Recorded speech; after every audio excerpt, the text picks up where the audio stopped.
Swastiastu. Assalamualaikum warahmatullahi wabarakatuh. Salam sejahtera untuk kita semua. Salam harmoni. Pada kesempatan kali ini, saya akan memaparkan hasil jawaban UTS mata kuliah Metabolisme dan Informasi Genetika. Sebelum saya lanjutkan, izinkan saya untuk memperkenalkan diri terlebih dahulu. Perkenalkan, saya Niputu Yudinarita Dewi dengan NIM 191303103 dari kelas 6A Pendidikan Kimia. Baik, langsung saja kita beranjak pada soal yang pertama, yaitu melalui gambar yang diberikan, jelaskan tentang metabolisme dalam tubuh makhluk hidup. Untuk gambar dapat dilihat pada slide di sebelah kanan. Penjelasannya yakni, metabolisme merupakan seluruh reaksi kimia yang memiliki tujuan utama untuk mengonversikan makanan menjadi energi sehingga dapat menjalankan proses pada tingkat seluler. Mengonversi makanan menjadi bahan baku penyusun protein, lipid, asam nukleat, serta beberapa jenis karbohidrat dan mengeliminasi limbah metabolis. Nah, pada umumnya metabolisme itu terdiri atas dua jenis. Yang pertama yaitu ada katabolisme, yang mana katabolisme ini merupakan reaksi untuk menghasilkan energi dengan cara mengurai senyawa organik menjadi senyawa sederhana, seperti pemecahan glukosa menjadi pirufat oleh proses respirasi seluler. Nah, tujuannya adalah untuk menyediakan energi dan komponen yang dibutuhkan oleh reaksi anabolik untuk rangka menyusun molekul. Kemudian, metabolisme yang kedua yaitu ada jenis anabolisme, yang mana anabolisme ini merupakan reaksi yang memerlukan energi untuk menyusun atau sintesis senyawa sederhana menjadi senyawa organik, seperti protein, karbohidrat, lipid, dan asam nukleat dari molekul-molekul tertentu. Nah, metabolisme di sini memiliki beberapa fungsi dalam tubuh makhluk hidup. Di antaranya yaitu yang pertama, memperoleh energi kimia dari degradasi sari makanan yang kaya energi. Yang kedua, mengubah molekul nutrien menjadi prekursor unit pembangun. Yang ketiga, menggabungkan unit pembangun menjadi protein, asam nukleat, lipid, polisakarida, dan sel lainnya.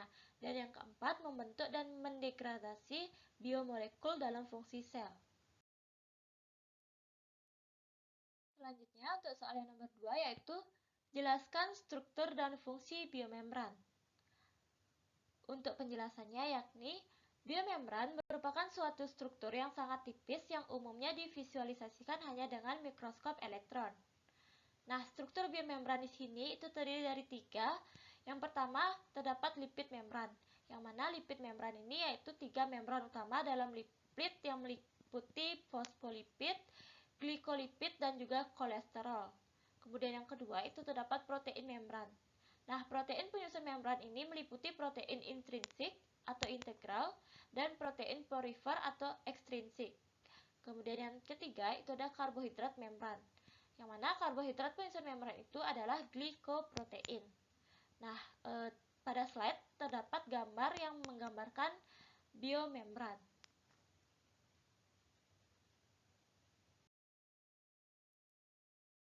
Nah, pada biomembran juga memiliki beberapa fungsi, yang mana diantaranya yang pertama, sebagai pembatas antara lingkungan dalam dan luar sel, serta di antara lingkungan pada organel dan lingkungan dalam sitoplasma.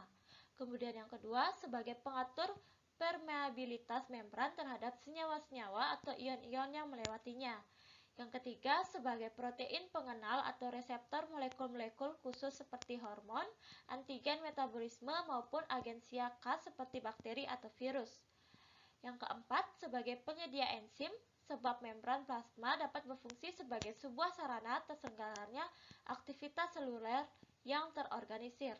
Kemudian yang terakhir, yaitu memiliki peran dalam transduksi energi, yang mana perubahan satu jenis energi ke bentuk lain atau transduksi itu merupakan hal yang penting pada aktivitas makhluk hidup dan juga pada membran.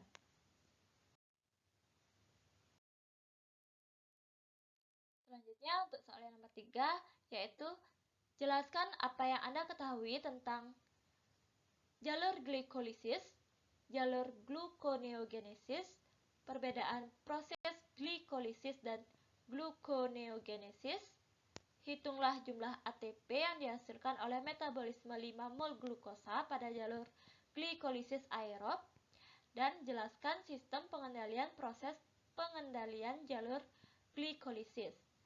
Nah, untuk penjelasan yang pertama yakni itu mengenai glikolisis.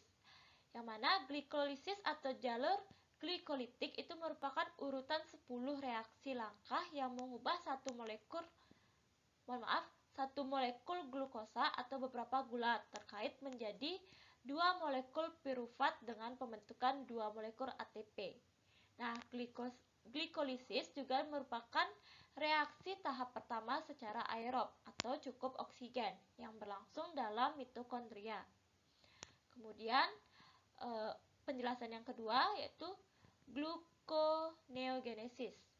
Nah, yang mana gluconeogenesis ini didefinisikan sebagai proses sintesis glukosa dan karbohidrat lainnya dari 3 atau 4 prekursor karbon dalam sel-sel hidup.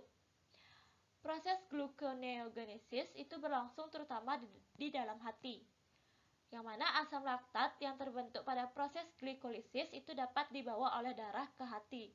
Nah, di sini asam laktat itu diubah menjadi glukosa kembali melalui serangkaian reaksi dalam suatu proses yang disebut dengan gluconeogenesis. Nah, untuk proses glikolisis dan juga gluconeogenesis itu dapat dilihat pada gambar yang tertera pada slide sebelah kanan.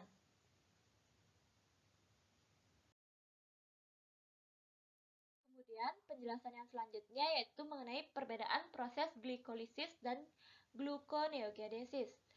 Nah, untuk menjelaskan perbedaan proses glikolisis dan gluconeogenesis ini dapat dilihat dari beberapa aspek. Yang pertama, dilihat dari aspek definisi, yang mana glikolisis itu merupakan proses mengubah molekul glukosa menjadi 2 molekul pirufat. Sedangkan gluconeogenesis itu merupakan proses mensintesis glukosa dari prekursor non-karbohidrat yang meliputi laktat dan pirufat, intermediat siklus asam sitrat, kerangka karbon asam-asam amino, dan gliserol. Kemudian dilihat dari aspek bahan, glikolisis itu berbahan glukosa, kemudian gluconeogenesis itu berbahan gliserol, asam amino, dan juga laktat. Kemudian dilihat dari aspek produk, glikolisis itu menghasilkan produk molekul pirufat, sedangkan pada gluconeogenesis itu menghasilkan produk berupa glukosa.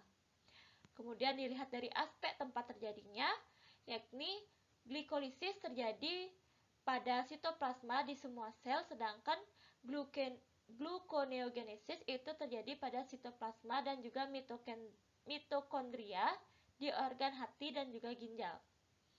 Kemudian yang aspek terakhir yakni dapat dilihat dari aspek jenis metabolisme, yang mana glikolisis ini menggunakan jenis metabolisme berupa katabolisme, sedangkan gluconeogenesis ini menggunakan jenis metabolisme berupa anabolisme.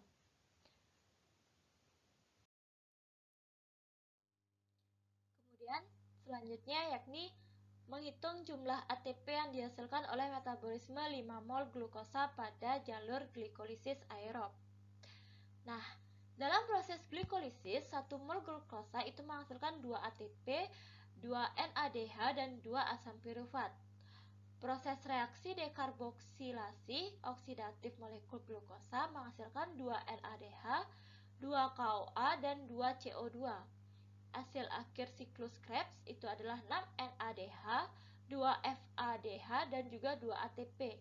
Dan pada rantai transport elektron itu menghasilkan 34 ATP. Nah, maka apabila metabolisme 5 mol glukosa pada jalur glikolisis aerob itu akan menghasilkan 10 ATP, 10 NADH, dan juga 10 asam pirufat. Pada proses reaksi dekarboksilasi molekul glukosa itu akan menghasilkan 10 NADH, 10 KOA, dan juga 10 CO2. Kemudian hasil akhir siklus Krebs itu adalah sebesar 30 NADH, 10 FADH, dan juga 10 ATP. Serta pada rantai transport elektron itu menghasilkan 170 ATP. Jadi total ATP yang dihasilkan itu adalah sebanyak 190 ATP. Kemudian penjelasan yang terakhir yaitu mengenai sistem pengendalian proses pengendalian jalur glikolisis, yang mana sistem pengendalian di sini itu terdapat 3. Yang pertama ada eksokinase, yang mana eksokinase ini merupakan enzim yang mengkatalisis tahap glikolisis irreversible, namun dapat dihambat oleh glukosa 6-fosfat dengan mekanisme penghambatan yang disebut sebagai mekanisme penghambatan umpan balik atau negatif feedback. Negatif feedback inhibition. Nah, hambatan pada enzim heksokinase ini dapat memperkuat hambatan pada tahap fosfofruktokinase atau FPK. Nah, kemudian yang kedua itu ada sistem pengendalian fosfofruktokinase, yang mana enzim yang mengkatalisis reaksi fosforilasi D-fruktosa 6P menjadi D-fruktosa 1,6 bisfosfat. Fosfofruktokinase ini diaktifkan oleh fruktosa 6-fosfat, fruktosa 2,6 bisfosfat, adenosim monofosfat atau AMP, dan fosfat inorganik atau PI. Namun, enzim ini juga dapat dihambat oleh ATP, sitrat, asam lemak, dan juga benda keton. Selanjutnya yang ketiga itu ada pirufat kinase, yang mana pirufat kinase ini merupakan enzim yang mengkatalisis reaksi perubahan fosfoenol pirufat menjadi enol pirufat. Pirufat kinase ini diaktifkan oleh fruktosa 1,6 bisfosfat, sedangkan ATP dan asam amino alanin itu dapat menghambat secara allosterik enzim sehingga glikolisis menjadi lambat yang menyebabkan persediaan ATP serta prekursor biosintetik menjadi melimpah.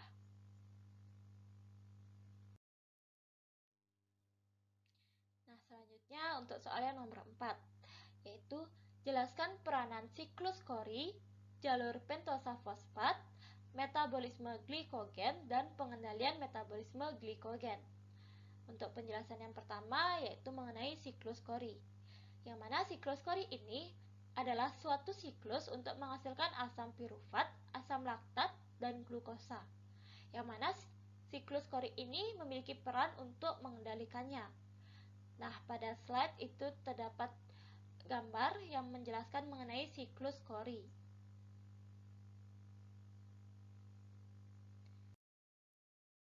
Kemudian, untuk yang kedua yakni mengenai jalur pentosa fosfat. Nah, jalur pentosa fosfat ini memiliki peran yaitu untuk menghasilkan NADPH, yang mana NADPH yang dihasilkan itu nanti akan digunakan dalam biosintesis yang membutuhkan ekivalen pereduksi. Nah, pada slide itu sudah dipaparkan mengenai gambar yang menjelaskan tentang jalur pentosa fosfat. Kemudian yang ketiga itu mengenai metabolisme glikogen. Nah, melalui metabolisme glikogen ini memungkinkan kadar glukosa darah itu dapat dipertahankan melalui penyimpanan glikogen pada saat kelebihan glukosa atau degradasi glikogen pada saat kadar glukosa rendah untuk menghasilkan energi. Mempertahankan kadar glukosa darah itu sangat penting agar dapat menyediakan jaringan dengan sumber-sumber energi yang dapat dimetabolisme dengan mudah. Nah, pada slide sebelah kanan itu terdapat gambar yang menjelaskan mengenai metabolisme glikogen. Selanjutnya yang terakhir yaitu mengenai pengendalian metabolisme glikogen.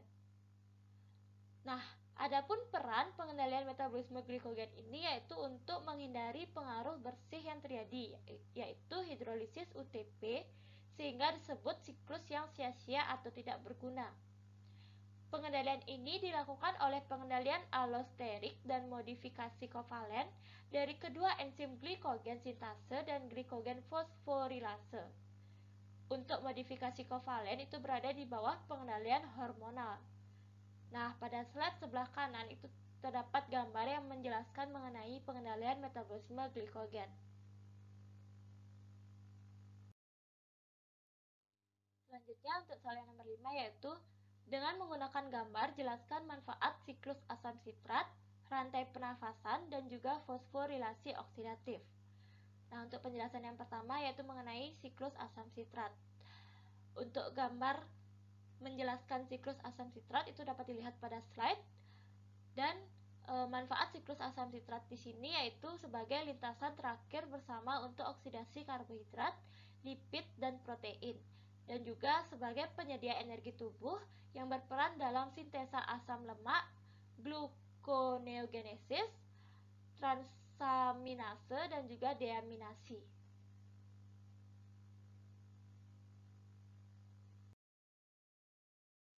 Selanjutnya untuk penjelasan yang kedua yaitu mengenai rantai pernapasan. Untuk gambar yang menjelaskan mengenai rantai pernapasan dapat dilihat pada slide, yang mana rantai pernapasan di sini memiliki manfaat sebagai penyedia sebagian besar energi untuk metabolisme melalui fosforilasi oksidatif. Kemudian yang terakhir penjelasan mengenai fosforilasi oksidatif. Untuk gambar fosforilasi oksidatif dapat dilihat pada slide, yang mana fosforilasi oksidatif ini memiliki manfaat sebagai sumber pembentukan ATP pada organisme air. Nah, sebagai contoh, fosforilasi oksidatif yang menghasilkan 26 dari 30 molekul ATP yang terbentuk pada oksidasi sempurna glukosa menjadi CO2 dan juga H2O. Nah, selanjutnya untuk soal yang terakhir yaitu soal nomor 6. Jelaskan dengan gambar perbedaan fotosintesis dengan respirasi. Nah, untuk menjelaskan perbedaan fotosintesis dan respirasi dengan menggunakan gambar, yang mana gambar dapat dilihat pada slide sebelah kanan, itu dapat dijelaskan dari beberapa segi aspek, yang mana yang pertama dari aspek tempat terjadinya. Nah, pada respirasi itu terjadi pada mitokondria dan juga sitoplasma. Nah, sedangkan pada fotosintesis itu terjadi pada kloroplas. Kemudian dilihat dari aspek kebutuhan cahaya, itu respirasi tidak tergantung akan cahaya, namun fotosintesis itu tergantung akan cahaya. Kemudian dilihat pada aspek energi, pada respirasi itu melepas energi, sedangkan pada fotosintesis itu menyimpan energi. Kemudian dilihat dari aspek bahan baku, respirasi itu bahan baku berupa glukosa dan juga O2, sedangkan pada fotosintesis itu bahan bakunya berupa H2O dan juga CO2. Dan terakhir dilihat dari aspek reaksi utama, yang mana pada respirasi reaksi utamanya yaitu reaksi aerob dan juga reaksi anaerob. Sedangkan pada fotosintesis itu reaksi utamanya berupa reaksi terang dan juga reaksi gelap. Baik, sekian yang dapat saya paparkan mengenai hasil jawaban UTS mata kuliah metabolisme dan informasi genetika. Saya mohon maaf apabila selama pemaparan masih terdapat banyak kekurangan maupun terdapat kesalahan kata. Akhir kata saya ucapkan terima kasih dan Paramasanti. Om Santi Santi Santi Om.